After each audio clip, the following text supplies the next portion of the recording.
Greetings folks, and I hope you're shaken not stirred wherever you are in collecting land. And welcome back to the channel for another 1/6 scale best of video. And today we are going to be diving into Ian Fleming's Legend of the Silver Screen and possibly the most recognised secret agent of all time. Yes folks, it's Bond. James Bond, aka 007, Licensed to Kill. But before we unholster our Walther PPKs and jump in, I'd like to send a secret lair-size shout out to everyone who supported the channel. And please drop a like and hype on this video as it helps other people find Go Figure. And if you haven't already, be sure to hit that subscribe button and bell notification icon so you don't miss any of the 1/6 scale news, reviews, previews, tours, showcases and all that other good stuff that we've got coming up. So, usual format folks, we will be getting up close with Bond and his adversaries, then we'll be wrapping the whole thing up with a showcase at the end. And it's worth mentioning at this point, most of the figures you'll see in today's video have been reviewed on the channel at some point. So if you're wanting to see them in a little bit more detail, find out a little bit more about them, check out the homepage. And also, all of the figures we'll be looking at today are brought to us by the late UK-based company Big Chief Studios, who held the Bond license prior to going belly up and the license shifting over to Hot Toys. But enough of my ramblings, let's dive in, and in time-honoured tradition, let's do this chronologically and start with the first Bond movie ever, Dr. No. Okay folks, let's rewind the clock to 1962 to where it all began, with the first ever big screen outing of James Bond, with Dr. No, directed by Terence Young, starring a young man called Sean Connery, and Joseph Wiseman as the titular Dr. No. And worth mentioning at this point actually, although we're going in chronological Bond film order here, these weren't the first Bond figures from Big Chief Studios. They sort of christened the Bond license with their Goldfinger figures, which included Ulrich Goldfinger, Oddjob, and of course Sean Connery himself. But we're going to do them in chronological order because we can. And also worth mentioning at this point as well, Big Chief Studios started life as a very, very small one-man, two-man band out of Birmingham in the UK, and really did not have the resources that some of the bigger companies had. They didn't have the money, they didn't have the resources. So considering the age of these figures and the size of the company, I think they've done a pretty good job here, but we'll talk about the overall quality of the pieces as we work our way through them. Let's start with those bases. Now, regulars to the channel will know I am not the world's biggest fan of Big Chief Studios bases. However, they do have a nice retro feel about them, almost an Art Deco look with that oval plastic base there with the grey top, and with that name plaque at the front. These name plaques are actually made out of sort of an opaque resin almost, which transfers light through it, because underneath where this slots in, you've got a strip of LEDs. And those LEDs light up. They're powered by a couple of batteries that are in the base itself, and there's a touch sensor on the side. I can never remember which side it is, whether it's the right or the left, because I never use the light up feature, but the touch sensor itself is notoriously shall we say temperamental, and that strip of LEDs, yes, it sort of works in illuminating these plaques, but it's not brilliant. You do need quite a lot of, it needs to be quite dark for them to be in any way effective, so I don't use that light up feature, but there is a consistency between these bases throughout the entire Bond line itself. So let's have a look at Connery's Bond. Let's start with those proportions. Now, in his early days in Scotland, Connery was a bodybuilder, and they've captured, I think, his proportions very well indeed. Tall guy, the legs seem to be in proportion there, the upper body is in proportion as well, and I think they've captured the proportions very, very well indeed. But let's take a look at this outfit, and along with the head sculpt, probably the most important thing in any Bond figure is the outfit. So we'll start at the bottom and work our way up as we always do. Shiny patented shoes there, and we do have some socks underneath there, some black socks. They're nicely done. Articulation on this figure, very, very good. The knee joints, the waist joint, joints, shoulders, elbows, all up to scratch, and the body itself is very good, and you can get those arms up to a decent height as well, as you can see here. But that suit, let's have a look at the suit now. This is the suit that Connery wore in the opening sequences to the Dr. No movie, where he is in the casino. And you'd be forgiven for thinking that actually in the film the dress suit itself was black. It's not. It's actually this deep blue, the very, very deep, almost black blue. And Big Chief Studios, I think, have caught this really, really well. The stitch work in there and the strip down the side of the dress suit, very, very nicely done. The material is of a really nice quality. It's quite a thick, high quality cotton, and really does feel quite luxurious, so I'm liking the material they used here. And if the light's catching that, you can see the weave in those pants there is very good. That 6 scale weave is very nice indeed. The jacket itself, very well fitted. The finish is really nice, and as you can see, there's no iffy 1/6 scale stitch work here in this suit, and as regulars to the channel will know, I am a stickler for getting that stitch work right. You know, making a 1/6 scale suit, and I've said this so many times at the risk of sounding like a cracked record, I think it's one of the hardest things you'll ever do in making a 1/6 scale figure, is getting a suit to fall properly. And I think they've pretty much got it here. Although there are certain angles sometimes, as you can probably see here, that arm just looks like the material's not falling quite as well as it should, but I think that's down to the thickness. All the stitch work on here is impeccable. There are no loose threads hanging down, and it's really great. The handkerchief in the top pocket sewn in, which is good to see. The dress shirt rather, really nicely done, that white dress shirt. You've got the stitch work there, those folds in the front. The bow tie, nice and shiny, nicely done. The collar underneath can look a little bit messy and sometimes needs some futzing because it can move around a little bit, especially if you're moving that head sculpt to different angles. But overall, I think you've done a cracking job. There's the contrast of the materials in the collar there, which is a finer, shinier material than the rest of the suit. We'll swing him around the back so you can see the quality of the fit and finish on this suit is pretty good, I have to say, for a smaller company who are and the price point wasn't particularly low, but you've got to remember that they were paying for the Bond license, which will not have been a cheap one to acquire. So overall, yeah, suit is very, very good, I think, considering all the aspects that went into the manufacture. And this thing comes with a lot of accessories. You get multiple swap out hands, you get numerous little bits and pieces to replicate the casino scene. There is a card horn, there's money, there's a case for the gun, and overall accessories are pretty good. But probably the most important thing is that Connery head sculpt, so let's get up close with that. I'm going to bring him in a little bit here so we can take a really, really close look at this. Now, is it perfect? No, but what is? However, I think for its age, and we're talking 2019 as I mentioned, and for the resources that BCS had to put into this, I think they've done quite a good job here.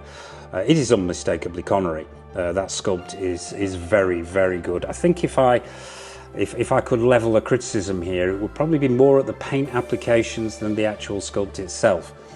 They are a little matte in places. That skin texturing and tone is not up to, say, maybe a sort of an Inard or a Hot Toys standards. The eyes, the paint applications to the eyes, they don't quite have that almost lifelike shine to them that we see in some high-end 1/6 scale figure manufacturers' work. However, I still think they've done a pretty good job. You've got that deep brown in the eyes there, which is accurate to Connery himself. That hair is absolutely on point. The style is right. The individual strands are picked out. There's some slightly lighter sections at the front there to accentuate the hair, but overall I think the hair sculpting and painting is very good. And the actual sculpt itself, absolutely. That is a young Sean Connery all over to me. As I say, maybe not 100%, but very, very good indeed. Maybe just let down a little bit by those paint applications, but overall, I think, yeah, for a first jump into the BCS James Bond world, I think they did a cracking job with this Connery. Really, really great. So let's take a look at his arch enemy, Dr. No, Dr. Julius No. Now, this is a relatively simple figure, this. Clothing-wise, it's just one suit. It's as simple as that. There's very little else going on with it. There's no real undergarments underneath that jacket. All you've got is this sort of pale beige, almost cream-coloured lounge suit with the turn-ups there. But we'll start at the bottom as we did with Bond. Once again, you get that BCS standard base there, which I'm not a huge fan of. We start with these sculpted plastic loafers, and they're quite nicely done. They're screen accurate, relatively simple, but they're sculpted in stitch work in there, and yeah, they're, on the whole, they look very, very good. Proportions on this guy, absolutely nailed on, as far as I can tell. I would have to go back and double check regarding height here, because he comes off pretty much the same height as the Connery figure. Now, whether Wiseman was taller or shorter, I will have to double check, but as a standalone piece, most definitely the proportions look very, very good to me. And the material, once again, they've used in this suit, I've got to say, is of a really, really high standard. It feels different to the Connery figure. It's not quite as heavy, and it feels slightly softer. But I think that soft look is what's needed here. And what really stands out for me is the weave in this suit is really, really nice in that material. But yeah, you've got that collarless jacket going on there with the undershirt attached to the collar there. The stitch work impeccable on this one. There isn't a thread or a hanging down or a seam that's been badly done. Socks on there, those white socks, screen accurate as well. Body the same as the Connery figure, great articulation and super movable.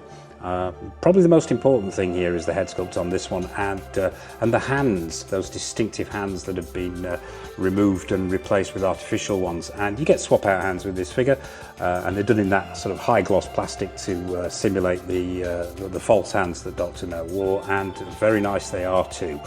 And once again, this comes replete with a raft of accessories. You get all manner of things. You get the cage with the spider in it. You get a bottle of champagne. You get the little sort of gold dragon ornament that he crushes with one hand to intimidate Bond with. So yeah, plenty of accessories to go out, but let's take a look at that head sculpt. Now, once again, as with the Connery head sculpt, I think, considering price point, considering experience and resources that BCS had, I think they've done a cracking job here of capturing Joseph Wiseman. Really, really good indeed. Skin tones and textures once again suffer a little bit from that matte paint application, but overall the sculpting I think is very, very good. The eyes are glassy, although they have that slightly off matte effect that the Bond figure has, but overall, yeah, unmistakably Joseph Wiseman, and unmistakably Dr. Julius No. Hair really nicely done, scraped back, the style is right, the individual strands are picked out, and overall I think, yeah, unmistakably Dr. No, and a very, very good head sculpt indeed, if not perfect. You'll probably hear me mention this more than once in this video. It'll be interesting to see where Hot Toys go with this license. They've kicked off their acquisition of the license with a couple of Daniel Craigs, but I am really looking forward to where they go when they start to get a little bit more retro. So yeah, there you have it, folks. That is BCS's take on Bond and Dr. No. Let's move forward in time. Okay folks, fast forward to 1964 and Bond's third outing. But what was initially Big Chief Studios' first outing for Bond in 1/6 scale, and of course it is the legendary Goldfinger. And I've got to say, possibly one of my most favourite Bond films of all time. Most certainly it's my favourite Connery Bond film of all time. But let's see what Big Chief Studios gave us from this classic from the Bond world. Directed by Guy Hamilton, who would return to direct a number of Bond movies, as would Terence Young actually. Let's have a look at these pieces. So, but before we dive in, actually, worth mentioning here, and collectors of Bond figures and Big Chief Studios figures will recognise here that somebody is conspicuous by his absence. And yes, there is no Bond. Now, Big Chief Studios did release a James Bond to go with this. It was their first attempt. They did have two goes at it, actually. They released a version 1 and a version 2 because I think there was some issues with the tailoring on the initial release. But that is the three-piece grey suited version of Bond that we see in the movie, and unfortunately, it is the one omission in Mr. Go Figures' Big Chief Studio Bond collection. I have been hunting it for a while. It is quite difficult to find in the wild, and when you do find one in the wild, you pretty much have to sell a kidney on eBay to own it. So I'm still on the hunt, so if anybody out there wants to part with their grey-suited Goldfinger Bond, please get in touch with me and let me know. But what we do have is the Ulrich Goldfinger, obviously, and the Odd Job. We will start with Goldfinger himself, played by Gert Frobe, and suitably menacing he is too, once again. Won't spend too much time with this base because it's exactly the same as all the other bases, only it says Ulrich Goldfinger on the front. Let's start with this outfit now. He's got the boots on, sculpted plastic boots, a little bit of weathering on there. They're screen accurate, they're painted to look like brown leather, and they've got that stacked heel, which is screen accurate. Moving up, we have now I'm going to call these jumpers because I think they actually are jumpers. I think these are riding pants. And once again, the quality of the stitch work and the materials used here, very, very good from Big Chief Studios, considering this was their first time round the block with these figures. And yeah, cracking job. There's a little bit of a loose thread hanging down there, but that just needs removing. But overall, the stitch work is very good on these. The colour is right. The material is of a very high quality, and the finish on there for that sort of those jumper type sections with the stitch work in there, very good indeed. Let's talk proportions as well. Now, they have captured Gert Frobe's build here perfectly, in my opinion. He was a big chap, obviously. What they have done here is they've given us a padded suit underneath the body, but it's been padded in just the right places. So often we see when padding is used to increase the bulk of a figure in 1/6 scale, that it's either under or overdone, so that the figure comes off too portly or just strangely shaped in odd places. But Big Chief nailed it on here, in my opinion. Those proportions are absolutely on point. And working our way up, he's got that sort of checked yellow vest going on there. The buttons are super shiny on the front once again. Stitch work, screen accuracy can't be faulted there.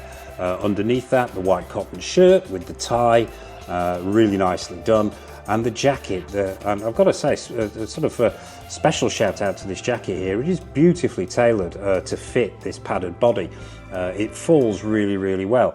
There's a little bit of a sort of a slight gap here, but that could be futzed out in the neck area there.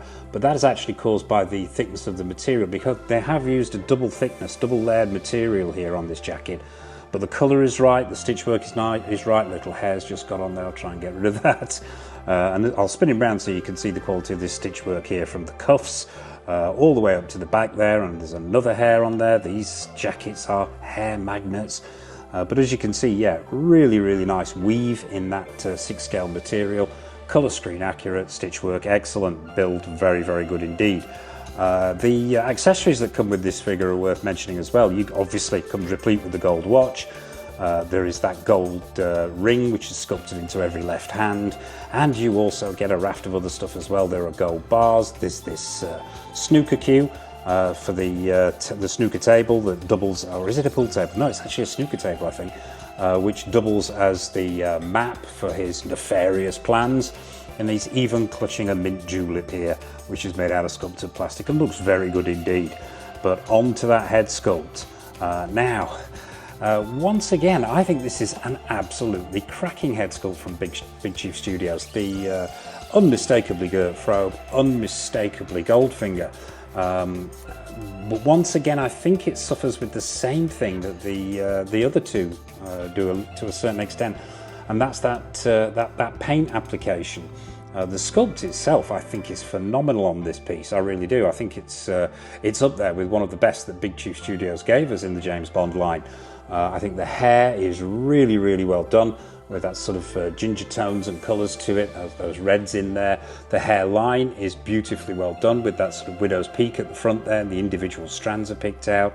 The sculpting of the face can't be faulted. As I say, I think it's just that paint applications could have been slightly better here, particularly in those eyes. Not quite as shiny as the eyes in the other figures. They look a little bit too matte for me, as does the skin tone and texture on the face itself. So yeah, to me it's a 10 out of 10 on the sculpt, but the paint applications maybe a 7 or an 8. It'll be, like I said before, it'd be interesting to see if Hot Toys give us a Gert Frobe or Rick Goldfinger and what they make of this. But I think, yeah, bar those paint applications, I think we're given another really, really solid head sculpt here. And I do like this figure. There's just something about the presence of this figure. If I pull back, you can see it here. I just think it's phenomenal. It's one of those ones that at distance looks like it's just going to get up and walk away. So there you have it. That's Ulrich Goldfinger. But what about his menacing manservant, Oddjob? As played by Harold Sakata, the former wrestler turned actor. Once again, we get that the Big Chief Studios base there, and I do believe, if I can just swap the camera in hands here, I actually left batteries in this one when I last had the figure out. Let's see if it wants to work. Yeah, there you go. That's the light up feature, and as you can see, that sensor is not the easiest thing in the world to find, but yeah, it is pretty good, that light up feature. Like I say, not something I use, but that gives you an idea of what it looks like. So let's take a close-up look at Oddjob. Once again, the tailoring, very good. The proportions and build, excellent. Nowhere near the same size as Goldfinger, but I think they've caught the build really, really well there. Very stocky, quite short, but very muscular as well. Let's take a look at this suit now. Grey pinstripe pants here. Once again, really nice material, and a very thick material. I say Big Chief Studios use probably some of the thickest cotton in their figures that I've come across in any 1/6 scale figures. But the fall is really nice. The material itself super well stitched. That pinstripe is screen accurate and just really nicely done. Moving up to the main body now, he's got a 3-piece on as well. He's got that vest underneath. If I can just get this jacket out of the way here, and yeah, you can see that that black vest underneath there is really well done. The eagle-eyed amongst you will have spotted straight away, and this is my major issue with this figure. I'm going to bring it a bit closer so you can see this. Now this discoloration on the jacket was actually out of the box. There were some marks on this jacket when it came out of the box, and in Mr. Go Figure's frantic desire to get rid of them, it caused this. Now, I've always meant to actually touch this up. It's not a difficult situation really to remedy. What it just needs is a bit of black material dye painted on there and then allowed to settle in. But what it did do is leave this discoloration on the collar and on the lapel area, and that was quite annoying out of the box. It really shouldn't have happened. Just not quite got round to it yet, but yeah, it does look ugly. It takes away from the that sort of smart, smooth look of that jacket. But as I say, not an insurmountable problem that I am going to get round to dealing with one day. Underneath that vest, you've got the really nicely tailored white wing collared shirt with the straight tie. Can take a little bit of futz in that tie to get it to fall in the right way. But overall, very, very nicely done. And worth mentioning at this point as well, all these Big Chief Studios figures come in some really, really nice packaging. The packaging is super professional, super classy, and each one comes with a backdrop diorama, if you're wanting to use that in the display. Accessories-wise, with Oddjob, you get a bar of gold, you get the hat, obviously, which is one piece of sculpted plastic. You get the severed, sculpted head there from where he removes it with the bowler hat, and a raft of other bits and pieces as well. What really sets this apart, once again, is the quality of this head sculpt. I think Big Chief Studios have captured Sakata perfectly here. really, really well in that sculpt, from that menacing look on the face there. The lips and that moustache, really, really well sculpted. Overall, very good. That hair, loving that hairline there. If the light's catching this, I'll just bring him round a little bit so you can see it there, where the shaved sections at the back are sort of blended into the slightly longer hair on the top, and the individual strands are picked out.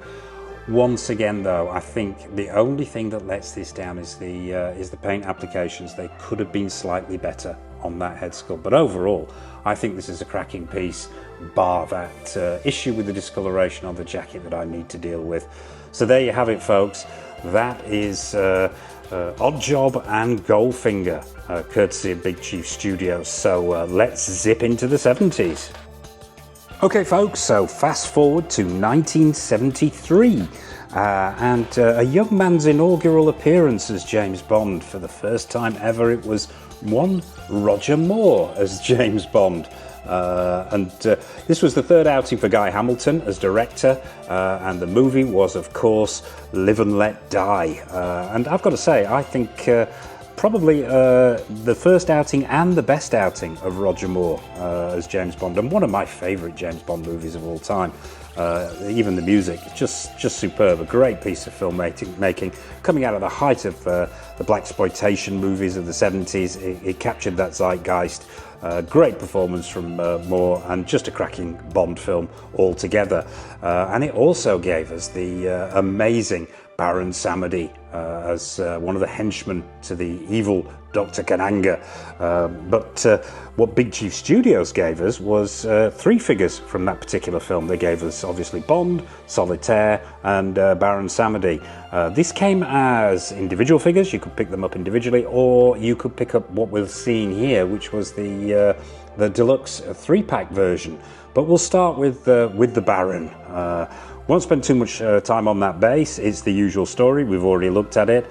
But what we will spend some time on is the figure itself. Now, I've got to say, this is probably one of my most favourite of Big Chief Studios releases in the James Bond line.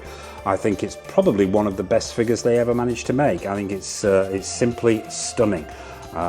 Regulars to the channel and those who've seen my review of this figure will know that I just can't get enough of it. I think it's amazing, but we'll start with the proportions. Now, Geoffrey Holden, who played Baron Samedi, was a tall guy, and they've captured that perfectly in the scale here and the proportions. We will start at the bottom and work our way up. The body really needs to be have praise heaped on it for its time and the price point. I think they did a cracking job here, Big Chief Studios, with this body. The body itself, there's a lot of exposed flesh going on here. You've got those feet which are pegged directly into the legs there. The skin tones and textures are really nice. Even though you've got exposed joints, I think they've done a very good job of covering them up here, Big Chief Studios, particularly in those knee areas. The seam lines in there are blended very, very well into the folds of the knees. The paint application's very, very good. The skin tones and textures are excellent. Articulation, very, very good on this figure, as with all the others. The elbows, the knees, all very, very well done. And once again, this outfit is worthy of note. I think they've done a phenomenal job here. There's not an awful lot of it, but the outfit itself is cracking, from that material loincloth there with the string ties around the waist area onto the tailcoat. Now, this tailcoat is a thing of beauty. It's a man-made fibre. It's sort of a nylon material, but it is just beautifully done with 2 layers. The stitch work is excellent.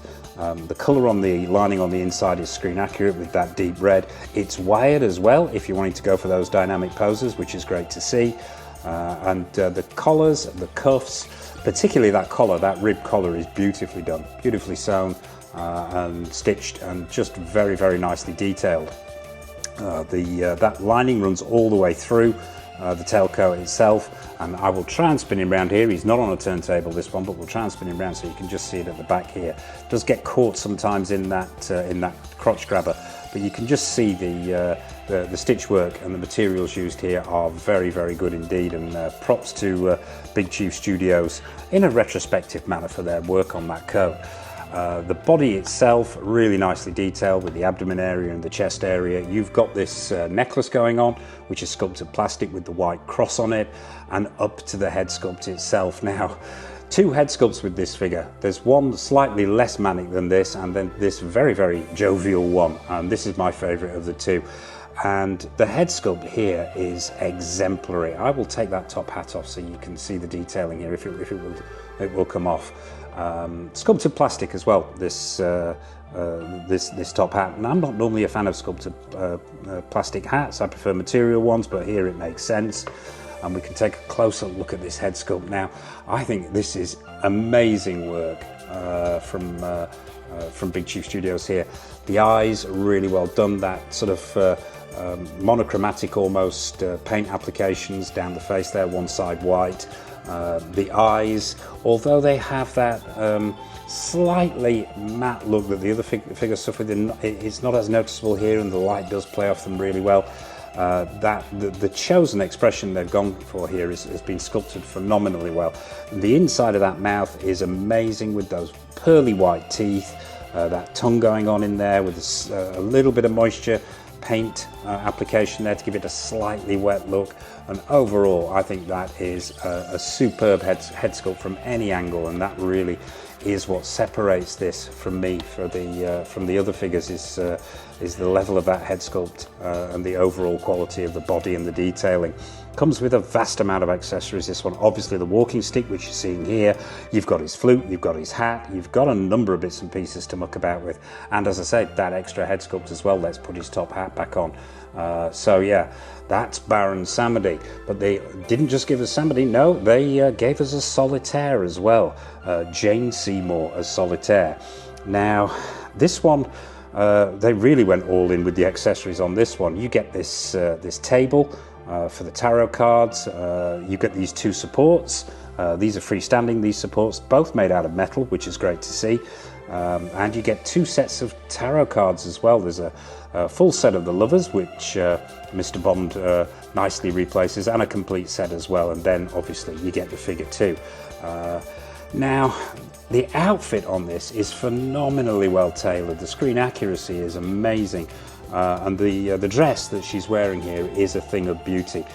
From that sort of, it feels like almost like a velvet, a crushed velvet. I know it's not, but it comes off that way from the dress itself. And if I can get under the table here, you can see the detailing on the bottom area of that dress as well, which is it's lined around the bottom with that same sort of crushed velvet style material. The boots are the same crushed velvet material as well.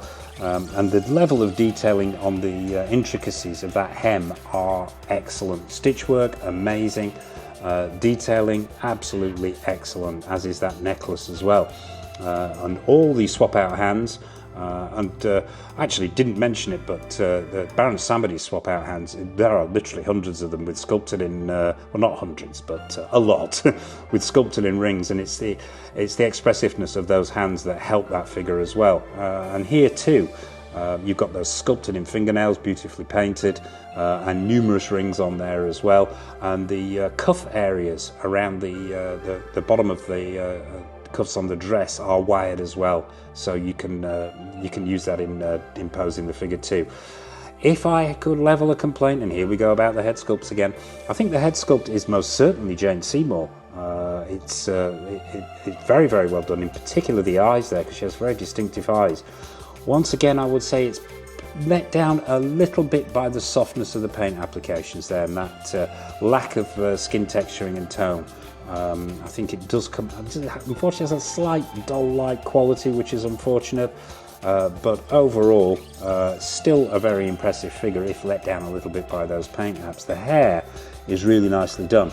You've got the sculpted plastic at on the top there with the scrape back and the bun, with different shades going on there and individual strands picked out. But what you've also got going on around the back there, if the camera can catch this, is a sort of a separate plastic piece to indicate the strands of hair falling down the nape of the neck, and they look really good. It gives that extra little bit of depth to the hair itself. So overall, yeah, I think it's a great little companion piece.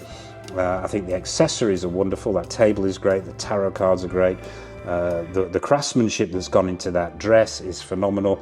I think just let down a little bit by those paint apps. But moving on to the man himself, Roger Moore as Bond in his first outing.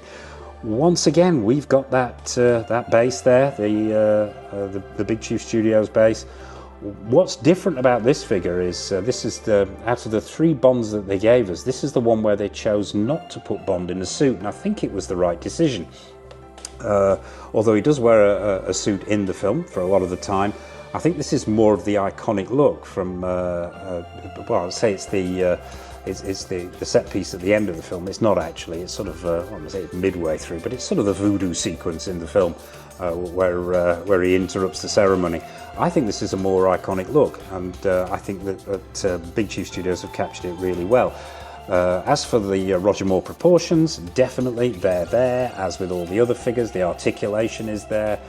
They've caught Moore's build brilliantly, and a relatively simple outfit, this one. You've just got some black shoes going on there, black pants, which are once again that same high quality of material, that cotton material, slightly heavier, as I say, compared to other 6-scale manufacturers, but it works, it falls well, belt's really nicely done, and then you've simply got a polo neck sweater going on top. But the weave on that sweater is the most important thing, and they've got it right here. This thing is a dust and hair magnet, so watch out, as are most black outfits. But yeah, it's the simple things on this figure that work really, really well. You've obviously got that, I believe that is that a Colt Python? Magnum 357 Colt Python, possibly. I'm sure someone in the comment section will correct me, but yeah, that's the gun that he's carrying in that particular scene. You've got the shoulder holster going on there as well. And this comes replete with a raft of gadgets and gizmos in the accessories as well. There's all kinds of stuff going on there. The inflating device that he uses to blow up a sofa and uses to blow up Kananga at the end is included. You've also got this machete, which is made out of metal, which is a great touch. There are snakes and all manner of bits and pieces to muck about with in the display. But let's talk about this head sculpt. Now, I think this is a cracking Roger Moore head sculpt, I really do. Numerous companies have attempted to do Roger Moore, particularly as Bond, and all have their pluses and all have their minuses, but I think Big Chief Studios made a really good job of this, even down to that mole next to the nose there. Unmistakably Roger Moore, unmistakably Bond. I love those 2 strands of hair hanging down at the front, look great. The hair itself is really well painted and sculpted. The eyes are blue and bold, which is correct for Roger Moore. And I think the paint applications here, although that's not entirely visible within the solitaire figure that we just talked about, but most certainly on the Baron Samedi figure and on the Bond figure in this trio are an improvement on the earlier ones that we looked at. Not perfect by any stretch of the imagination, but slightly superior. There's more tonal change and texture going on in there, and I think that is a cracking Roger Moore. I really do, and I love having it in the collection. So there you have it, folks. That is the trio from Live and Let Die from Big Chief Studios. And that about wraps it up for this video, folks, and for our trip down memory lane with BCS. What are your thoughts on these pieces? Have you got them in your collection? Are you a Bond fan? Are you not a Bond fan? Do you have any other Big Chief Studio figures in the collection? Please drop a comment in the comment section below. Nothing is off menu, and I'll be fascinated to hear your take on this. And also maybe your take on where Hot Toys are going to go with their new lineup. I have yet to dip my toe in with the Daniel Craig, the Hot Toys Daniel Craig, but no doubt that will find its way into the collection and get reviewed in the not too distant future. But yeah, let me know your thoughts on Bond, on Big Chief Studios, and all things 1/6 scale related.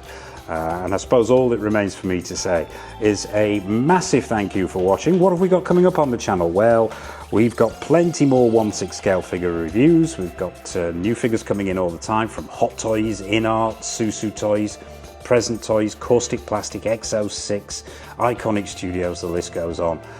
We also got plenty more previews. We have showcases and tour videos and all manner of best of stuff and other bits and pieces as well. So as I mentioned at the top there, be sure to hit that subscribe button and bell notification icon so you're not missing any of the good stuff when it comes up.